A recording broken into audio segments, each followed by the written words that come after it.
We'll start by doing some introductions. My name's Billy. I'm the owner and lead practitioner here at Nurse Billie Aesthetics. I'm a qualified mental health nurse and I qualified back in 2012. Worked in the NHS for a couple of years and then moved over to Dubai and nursed out there. And then in 2020 I decided to take the plunge into aesthetics and trained up, and then the business grew and grew.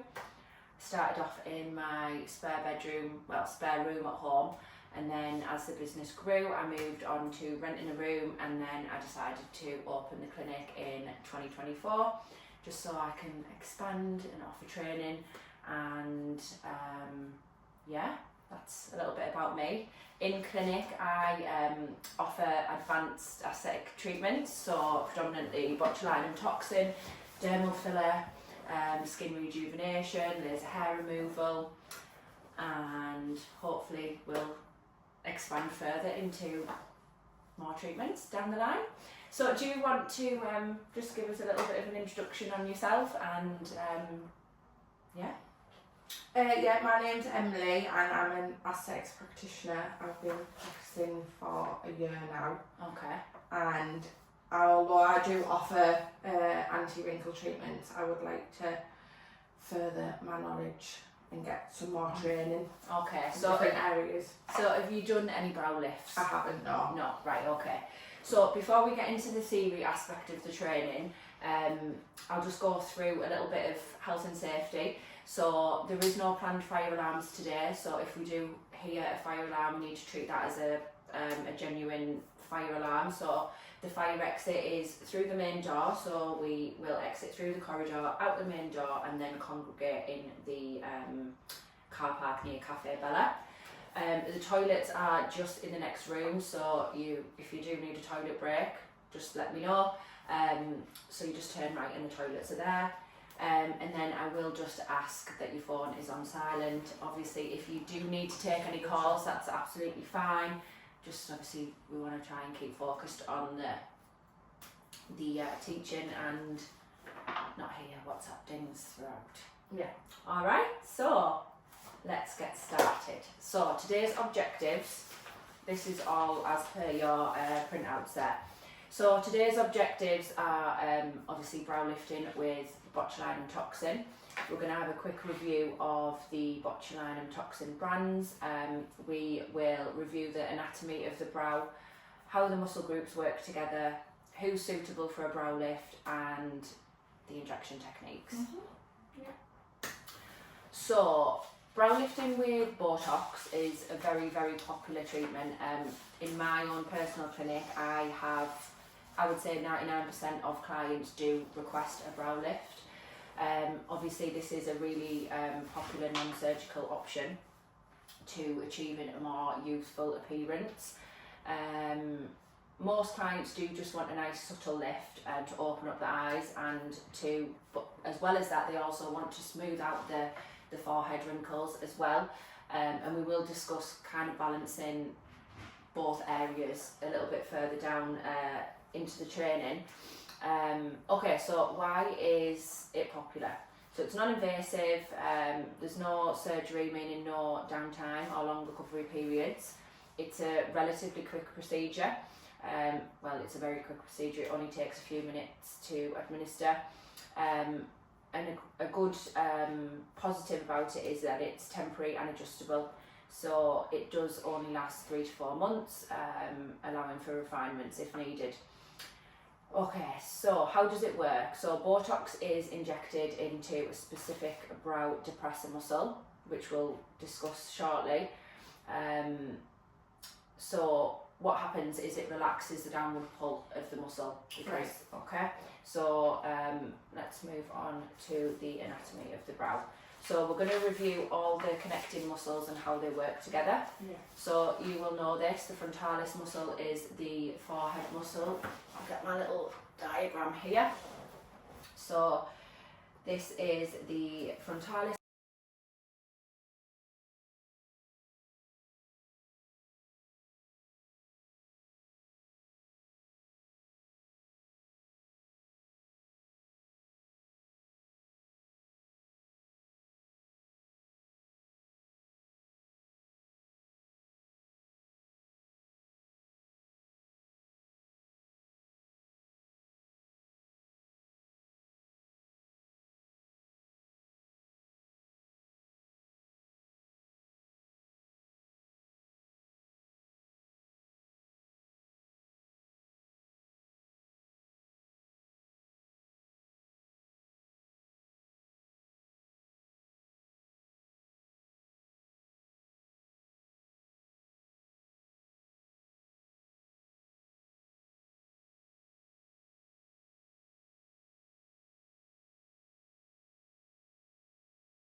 are trying to achieve a brow lift, we've got to consider how the muscles work together. So often in clinic I see clients who come in and they want their forehead relaxing, but they also want a brow lift. And a lot of clients come in and they're having the natural anatomy with hooded eyes. So it is a bit of a tricky situation for some clients who have extremely hooded eyes.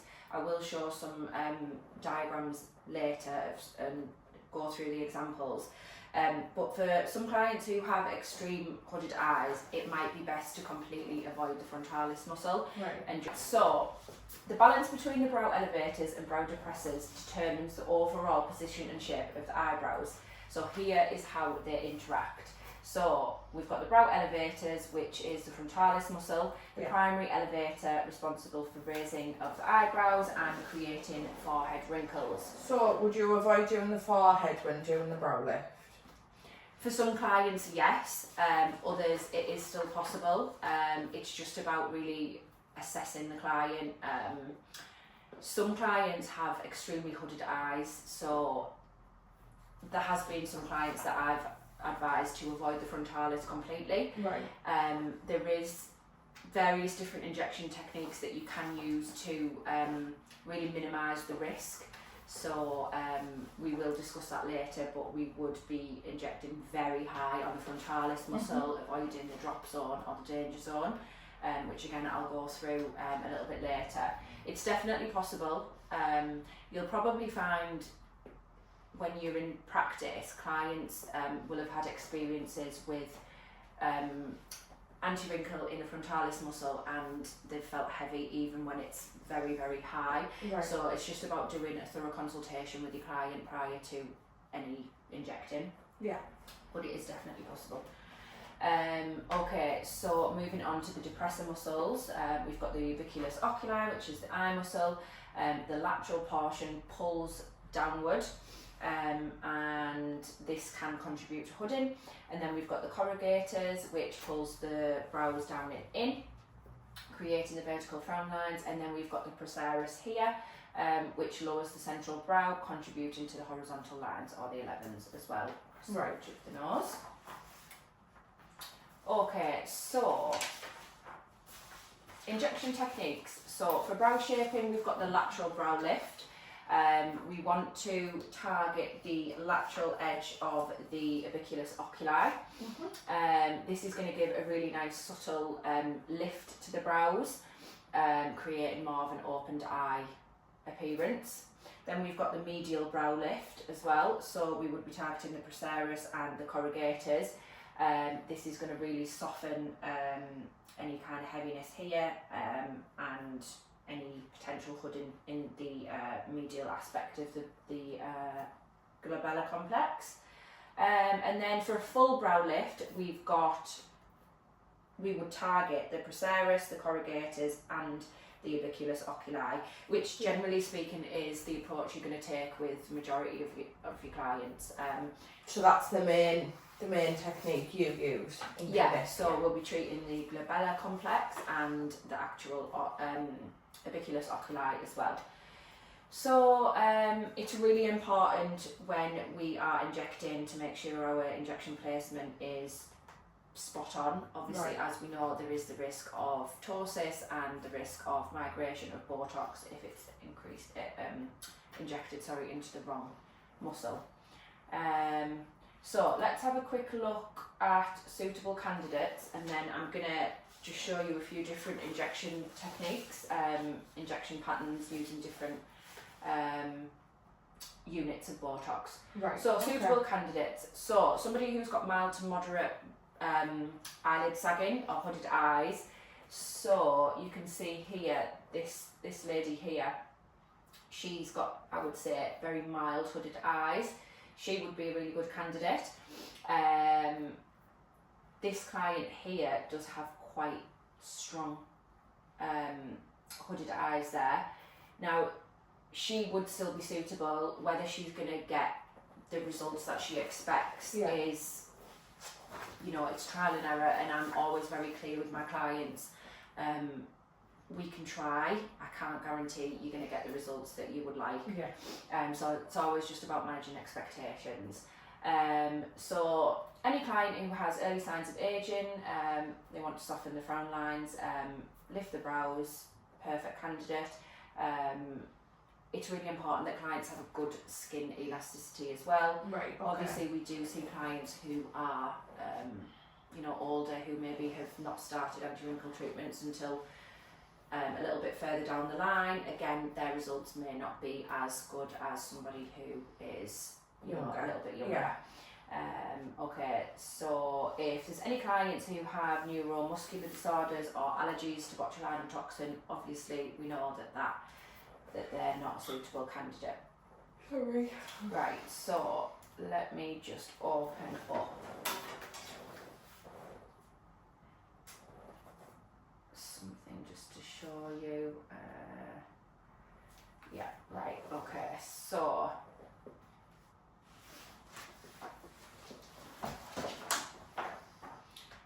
we've just got some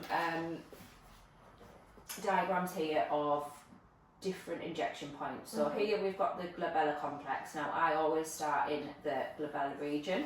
Right. So this is Botox units, so Allergan Botox or Botox. So you can use 4 to 5 units in the procerus, 4 to 5 in the corrugators on each injection point here. Does it matter where you start in terms of your injection point? I mean, not really. I always start in the procerus and then the corrugators and then move my way around to the obiculus oculi. Right. Obviously when we come to do the demonstration and practical, we're going to be marking it up, and I will just start in the glabella complex and then move on to the obiculus oculi or the frontalis. I'm not sure, it doesn't really matter, but generally speaking I will always start in the glabella region.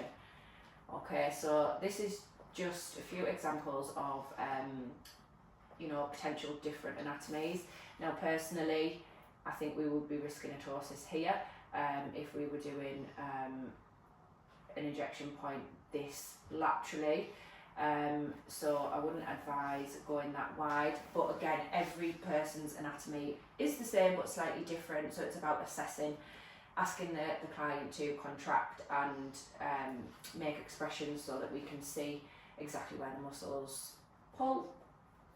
Okay, so moving on to the obiculus oculi, we always want to make sure we are 1.5 centimetres to 2 centimetres from the lateral canthus there, and your standard dosing, as you will already know, is 3 injection points of 4 to 5 units each side. Depending on where the pull is strongest, you can move slightly further up or slightly further down, as you can see on this variation here.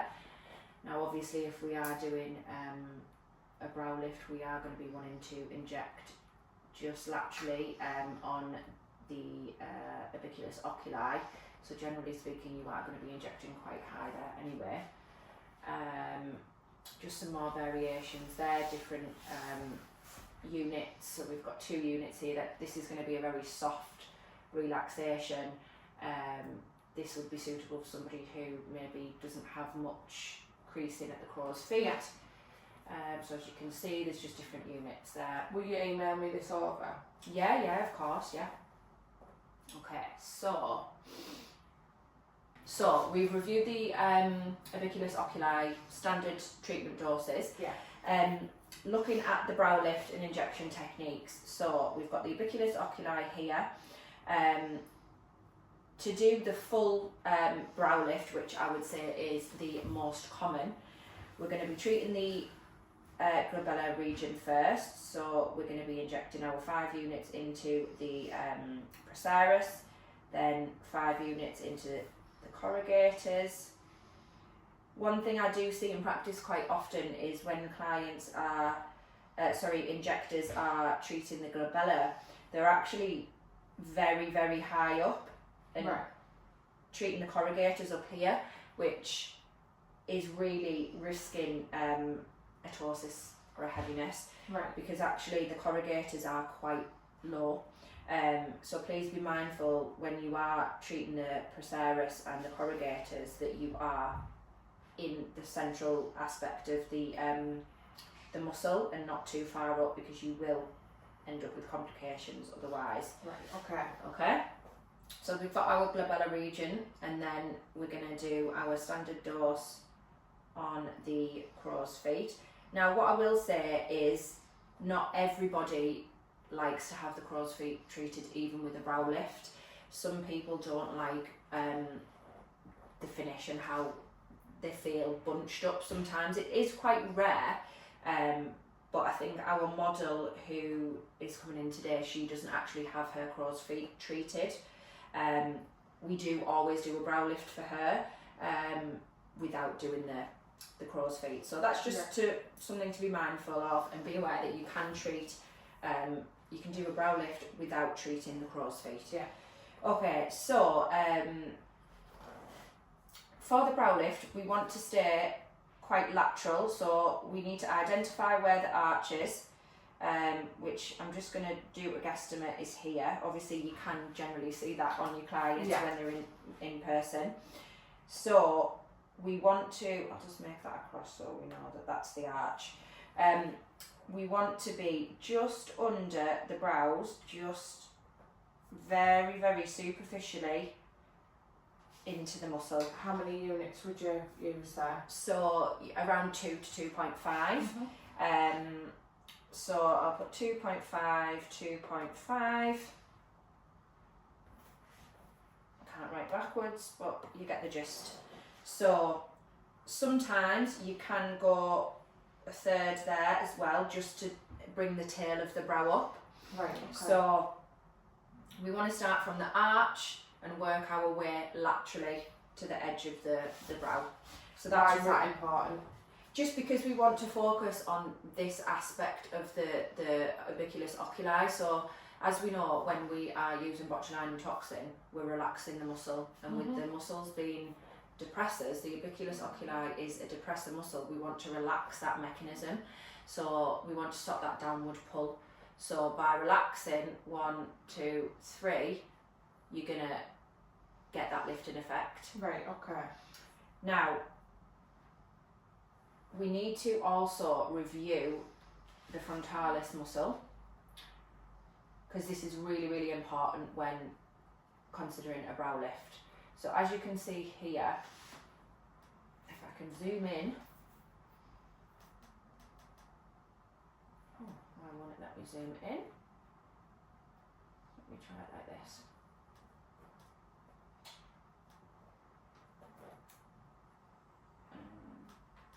Oh, there we go.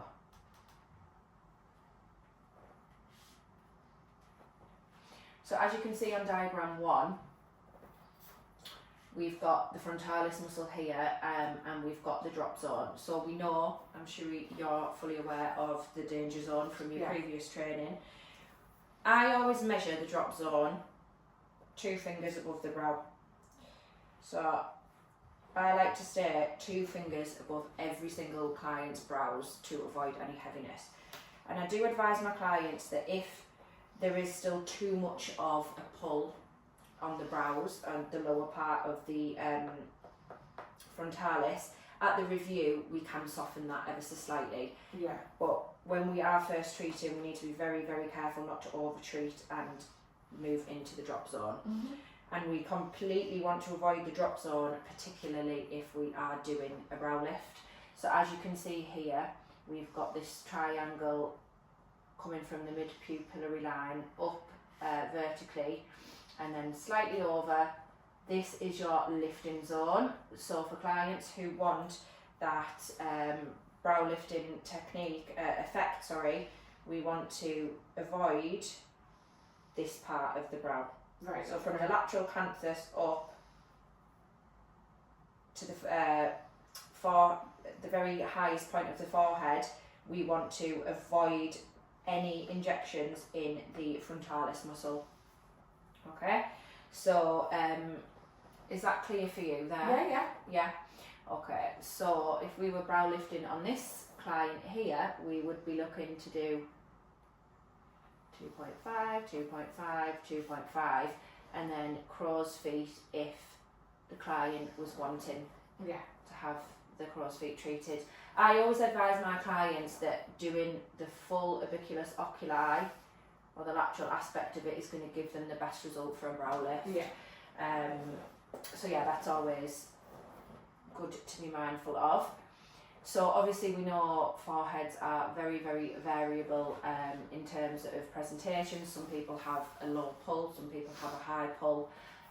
Again, it's just about managing expectations and explaining to clients where the Botox is going to treat, and you know, there may be some asymmetries, Yeah. which can be reviewed at the 2-week review. Is it standard 2-week review after a brow lift? Yeah, Just like normal? yeah, just like normal for all anti-wrinkle treatments, we will offer a 2-week review. Nothing before, as we know, it will potentially still be working on some clients. So Yeah. just give her a little clean. So some standard dosage injection points for the frontalis muscle. We've got a nice horizontal line across the forehead.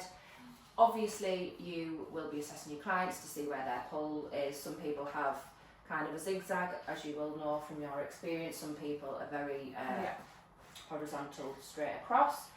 So we've got the standard dosage there, we've got a variation here. I'll just wipe this off. As you can see, there's different injection patterns here. This is quite a low dose for the frontalis muscle. This is just really going to soften any fine lines and wrinkles. There's still going to be pretty much quite a lot of movement still there. And again, you can see slight variation on the injection points there for the frontalis. So obviously, if the client wants to focus solely on the brow lift, we want to really be very careful on the frontalis muscle, just so we give it the brow the best chance of lifting. So, okay, some more injection points here. Do you see quite a variation in your practice then? Yeah, of course. I think there's no forehead the same, is there? No. It's different. Absolutely. Right, so we've got some examples here of some poor results, basically. So Right. we've got the old Simon Cowell. So you can see he is extremely heavy here. So the likelihood is he's had too much Botox just directly above the brow in the drop zone. So it's really essential to leave some parts untreated and avoid the drop zone completely. Obviously this is a male. Generally we are treating females more commonly in clinic. Males can get away a little bit more than females with a heavier brow. It's considered more masculine, but for female we want to give as much arch and lift as possible. Right. Okay, so the opposite end of the spectrum on Wayne Rooney here, he's had too much in this central part. So remember when I was just talking about when I see some injectors injecting like really high, thinking they're targeting the corrugators, but actually they're targeting this part of the frontalis, which is going to give them quite a drop and do the opposite here of what we want to achieve. So yeah, it's about getting the balance and making sure that your mapping is perfect, or as perfect as you can get it. Okay, so going back to the glabella region here with Azalea, we've got your Spearwood units, pretty standard dosages here, and this is just a little conversion which we can go through at the end if you need to. But like I say, I can email this over to you anyway, and we can, if you've got any questions, we can certainly review that. So have you got any questions before we No, I don't think so. get our model in? And okay, you can ask away throughout if you need to. Yeah. So is everything clear? I think so, yeah. I'm sure I'll have some questions. Yeah. I don't know about you, but I'm definitely more of a hands-on learner. Yeah. So when I'm actually doing the practical and seeing it in Yeah. action, right, fab. So all of these brands are regulated and approved for cosmetic procedures. I assume you would never use an unlicensed product. No. We always need to make sure patient safety is at the top of our priority list. Make sure your clients have face-to-face consultation with your prescriber, and before reconstituting, make sure dates are in date. So in terms of reconstitution, we obviously need to check the product. We need to ensure the vial is authentic, undamaged and within its expiration date, like I've just said. We need to prepare the diluent. Now obviously if you're using eluciants, this is already done for you. Yeah. But for the other products, you can use preservative-free sodium chloride, or you can use antibacteriostatic saline, which is a lot more comfortable for the client. Yeah. So we want to draw up the saline using your sterile syringe, and use a red needle as well, which is a blunt drawing up needle. This will remove any shards of glass, should there be any, or any bungs, anything like that from entering in the vial. And then we want to inject the drawn up saline into the vial and slowly add that to the vial, just to avoid any air bubbles. Then we want to mix gently and rotate the vial, so I like to do like a figure of 8, like that, just to avoid any excessive shaking and to ensure proper dilution. And then we want to draw up the required amount. Yeah. Then I use either a 30 gauge needle or a 32, 31 gauge needle if you have them in clinic. And then we've just got the standard dosages, the standard dilution ratios there. So for your standard Botox, it's typically 2.5 ml per 100 units. Azalua, it's 0.63 ml per 125 Spearwood units. Boca is 1.25 ml per 50 units, which I know you're fully aware of that. So just a little refresher there. Obviously you need to be mindful with Azalua and eluciants that the spread is further, hence why you're using smaller units when injecting. So be very careful when doing brow lifts not to be too medially when injecting the lateral brow, or too lateral when injecting the corrugator supercilli.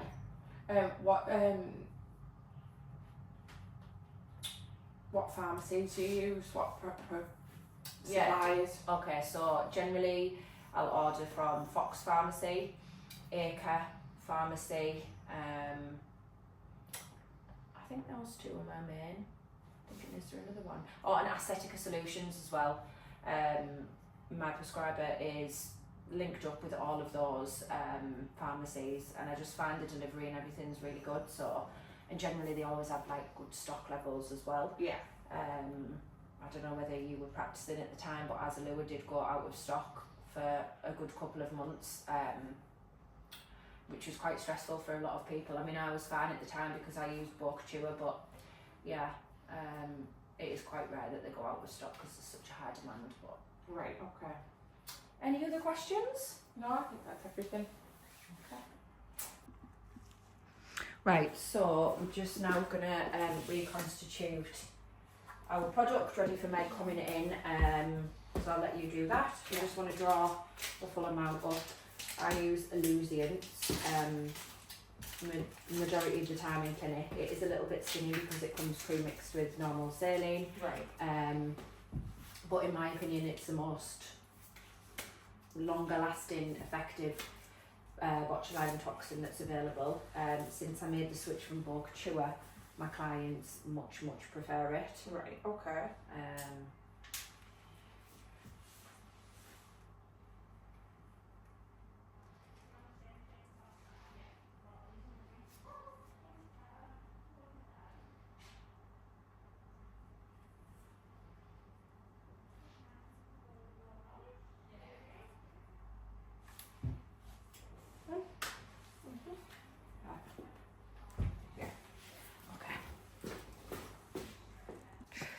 Right, so we've got Meg, our client, in, who is a regular client of mine.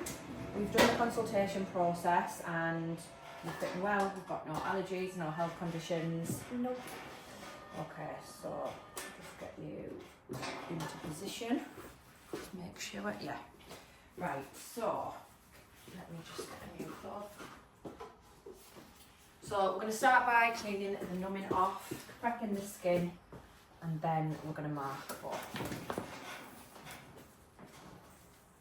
So you were saying about one of your brows lifting higher than the other. Yeah, so on my left hand side. Okay, so the left brow, the frontalis on this side is a little bit stronger. Yeah. So when we're mapping up, we need to consider that. We'll just give her a good clean first. You can see there that she does have a little bit of a stronger pull there on the frontalis. So it's always just really important to manage expectations and explain to the client, particularly when they have slightly hooded eyes like Meg and they want a brow lift, that we can't treat this area here because it's the danger zone, and if we do relax this part of the frontalis, we're just going to be doing the complete opposite of what we want to achieve. Yeah. So just get this off.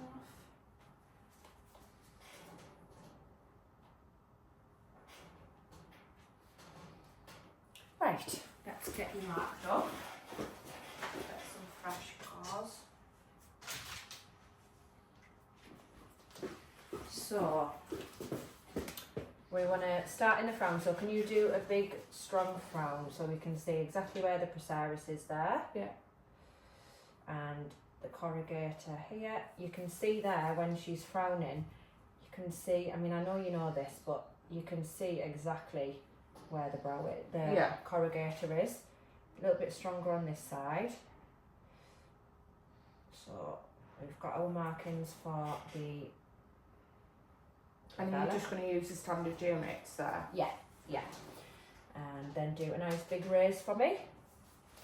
Okay, so we're going to mark out our drop zone, which is all the way across. So we're not going to be injecting here or here. Yeah. Just relax for me and then raise again. So we're going to be injecting here and here. I'm going to do a small amount here and here, and this is just going to relax the top half of the frontalis, avoiding the danger zone.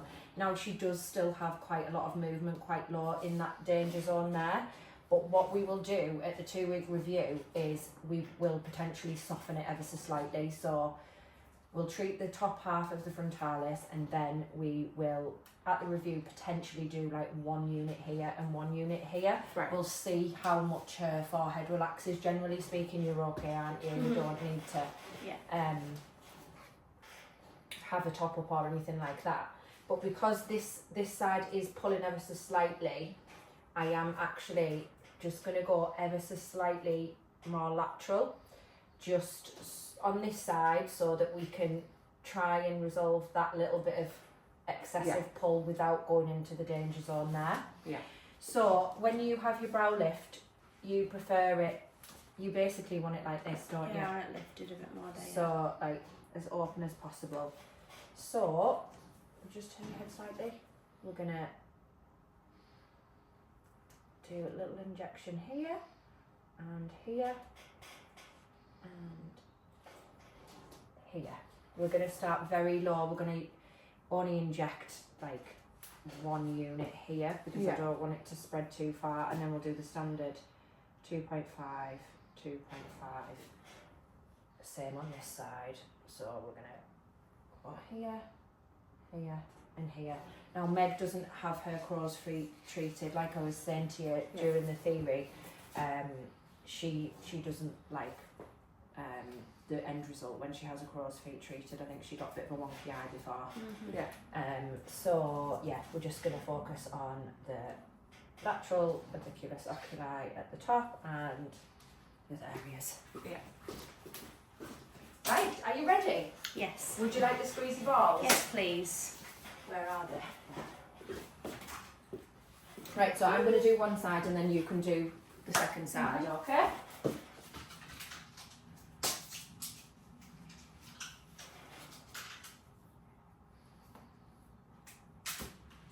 So I'm going to start in the frown, glabella complex, rather.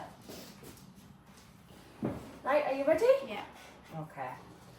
So I like to pinch the Procerus before I inject. I'll write down. I'm going to do 5 units. A little bit stingy.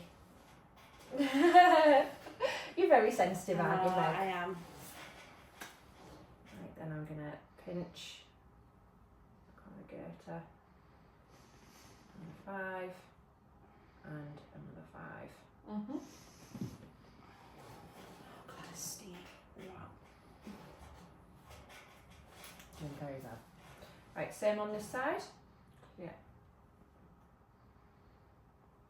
5. Well done. Sorry, I'm not a great model. No, you're all right. It is a stingy one. Right, so we'll move on to the frontalis muscle. Yeah. Just do another raise for me. Yeah, that's fine. So we're just going to go nice and light. 2.5. That end bit, isn't it? It's like. Yeah. And then do another raise for me.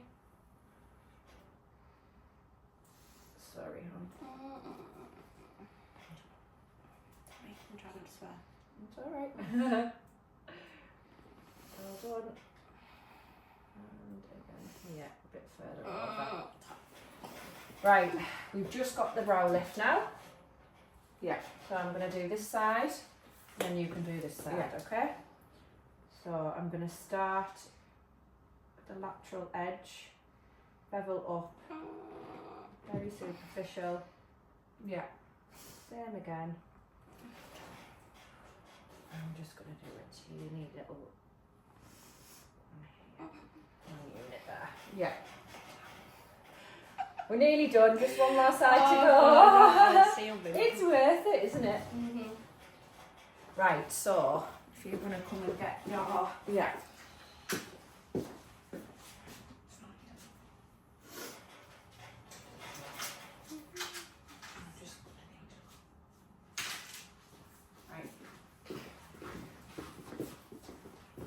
Right, so you'd start on the inside first. Yeah, so you want to go... Or the outside first. Yeah, sorry, the lateral edge there. Right, yeah.